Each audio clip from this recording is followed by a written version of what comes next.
Hey guys, what we have here is a 1970s Kel-Aire 3-speed 20-inch box fan and kind of this mocha brown, a very light brown cabinet finish with a matching light set. Now this is kind of an interesting fan for me, especially as a Canadian, because I've never seen another one quite like this around here. And I think that's because this fan was never actually sold here in Canada. And I think the story with this fan was that it was purchased in the States, and at one point whoever owned this fan before I did, I guess moved to Canada and brought the fan with them. So here it is in Canada. It's probably one of the few that exists in here, so kind of a cool fan. And to make it even cooler, it came with the original box. So let's take a look at that first. Alright, so here's the box. It looks very 1970s with the way the text and the graphics are printed. So here's the list of the features that it outlines. So it has a 3-speed motor that is supposedly permanently lubricated, which we all know it's not a thing, with especially with sleep-bearing motors like this. They need to be oiled. Oil has a finite lifespan. It does not last forever. And I thought that was kind of interesting because many other competitor manufacturers at this time, in the 70s, 80s, and even up until the 90s, they actually encouraged their users to oil their fans periodically to help prolong the life of the bearings. But I guess Kel-Aire or whoever the OEM of this fan is thought that they could just put that there and get away with it. I mean, I know planned obsolescence isn't anything new, but among fans, actually, this was kind of rare in the 1970s. But, you know, it had to start from somewhere, I guess, and this was one of the earlier examples of a permanently lubricated sleep-bearing motor fan, I guess. So anyways, we got a high-impact polystyrene safety grille, both front and back. 5-wing aerodynamically designed propeller blade. Unbreakable polypropylene. Rotary speed selector switch. Unbreakable carrying strap. Baked enamel finish. So I guess this fan really likes to brag about its durability and I guess the ease of usage. That's kind of interesting. So this is the Kel-Aire 20-inch fan model 7000. It just sounds cool the way you say it. This is the Kel-Aire 7000. Sounds like some science experiment. Up here, I guess we could take a look at this. There is this shipping label, I guess, mailing address or something. It came from Keller Electric Incorporated. I'm not sure if that's the OEM or what, but from Georgia. And it went to a department store called Yankee in Detroit, Michigan. And I looked up the address. I can't really make out what it says there, but I couldn't find too much about this particular store location.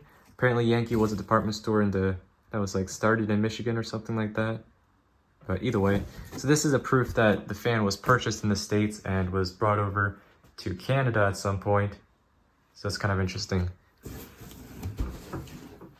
Looking at this side, basically the same features. And I believe the back is exactly the same. Okay, so let's go back to the fan.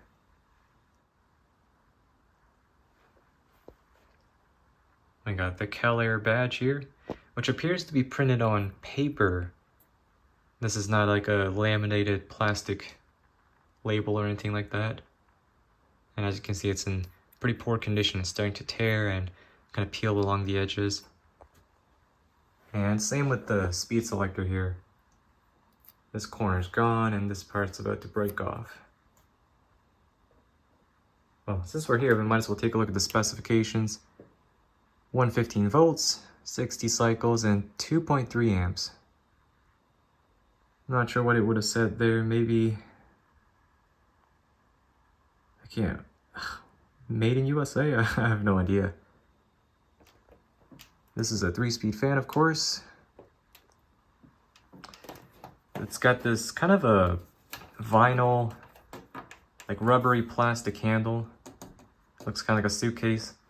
And one of the things I noticed with this fan is that it tries to be a little bit more than what it actually is in terms of its build quality and its its appearance. You know, they put this handle on here, which kind of gives it that fancy look, but in other ways, it's kind of cheap. You can see the label is cheap, just paper, not very durable. The edges of the cabinet, they didn't even bother rounding it off. It just stamped, folded over. The paint quality isn't that great. I can tell it's super thin, and it has this. Maybe it's because it's dirty, but the finish on it's not particularly an impressive finish on it. And even little things like the motor strut there is just a single piece of stamped steel welded in there. So it doesn't scream premium, but you know, performance-wise, which ultimately what matters the most, is actually pretty good with this one. So it's satisfactory. Okay, so yeah, we got the cabinet there, a little grimy. So the blades on this fan are kind of interesting. They're very wide, kind of look like a slice of pizza or something, with this cool looking hub. They have these little vents cut out there, and it has a retaining clip in the middle. So it would actually make this assembly a lot easier because the retaining clip is accessible from the front. Take a pair of pliers, pinch those out, and the blades should just slide right off. So pretty nice design actually for serviceability. The inside of the cabinet is mint. A little bit of rust, but nothing major. So overall, it's in really good shape. Just a couple wear and tear here and there. Let's take a look at the back. So the back grille is actually the same as the front. They put the same label on there as well. And actually, when I service this fan, I might put this grille in the front just because of the condition of the badge. It looks a little nicer. But you can see the plastic's very thin. It's cracking and kind of warped all around the screws pretty much everywhere. And here's the motor, which is it's caked in dirt, but you can actually see some of the windings through the vents there. This looks like a Macmillan to me, but I can't verify that. You can see the stator wings there. And actually there's a sticker over here. It says a Kel-Aire electric. Yeah, that's kind of working. Hopefully that's, oh, there we go. Anyways, so I think this is a Macmillan, even though the label looks a lot like the ones you see on Lakewood fans. So I'm guessing it has an oil port, but I don't know for sure. Look at the cord coming out the back. Simple molded plug.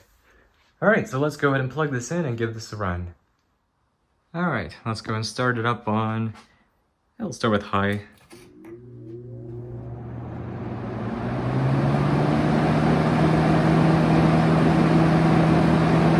Got a bit of a startup sound.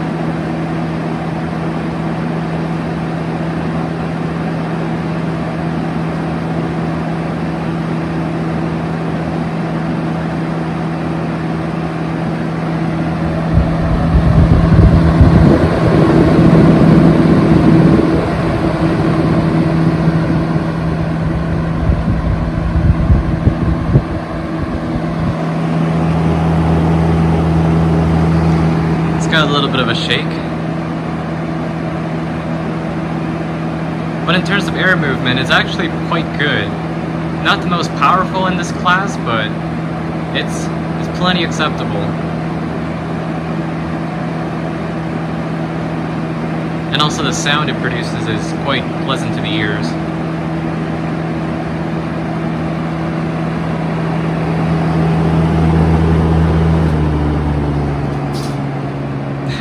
It's actually blowing stuff around the room already. So there's medium. A little bit of a decrease in the speed from high.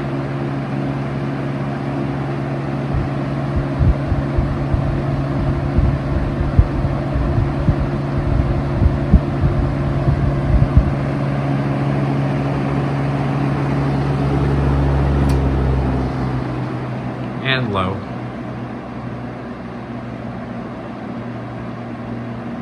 So it's still pretty fast on low. It's not exactly a whisper quiet fan. I mean, it doesn't say on the box, so I guess it's not advertising it to be one. But I know a lot of Lakewoods from this time, or at least the second-gen Lakewoods, are known to be extremely quiet on low. Still a good fan. Kicks out a good breeze.